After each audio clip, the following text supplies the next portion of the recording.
Praise the lord. ఈరోజు పరిశుద్ధ గ్రంథం నుండి ఎజ్రా 8వ అధ్యాయం 22వ వచనంని ధ్యానించుకుందాం. మేలు కలుగజేయుటకై ఆయనను ఆశ్రయించు వారికందరికీ మా దేవుని హస్తము తోడుగా ఉండును. చాలా అంటే చాలా శ్రేష్టమైన వాగ్దానం యేసయ్య మీకు ఇస్తున్నారండి.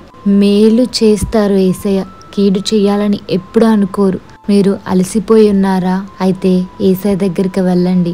యేసయ్యని ద్వేషించిన వారికి కూడా యేసయ్య మేలు చేయాలని అనుకుంటారండి. అంత మంచి మనసు యేసయ్యది. మీ జీవితంలో మేలులు జరగట్లేదని బాధపడుతున్నారా? కృంగిపోతున్నారా? వేదనతో ఉన్నారా? విచారంగా ఉన్నారా? అయితే మీ విచారణ కొట్టివేసి మీ జీవితంలో అనేక మేలులతో యేసయ్య నింపబోతున్నారండి. మరి మీరు ఎవరిని ఆశ్రయించాలి? మనుషుల్నా? కాదండి.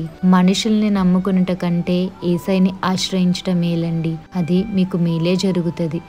యోబు గ్రంథం 22వ అధ్యాయం 21వ వచనంలో ఉంటుందండి.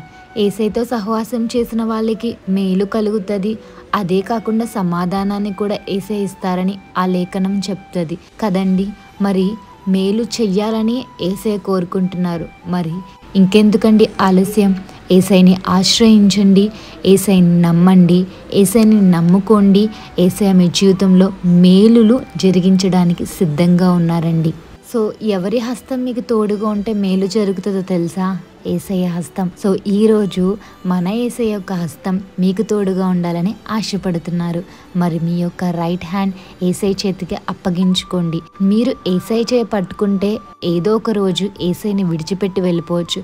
అదే యేసయ్య మీ చేయి పట్టుకుంటే మీరు వెళ్ళిపోవాలనుకున్న యేసయ్య వెళ్ళకుండా మిమ్మల్ని గైడ్ చేస్తారు.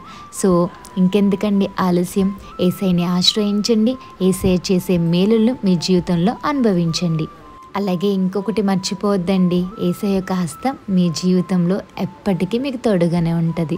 Have a blessed day in Christ Jesus. Jesus loves you so much. Amen.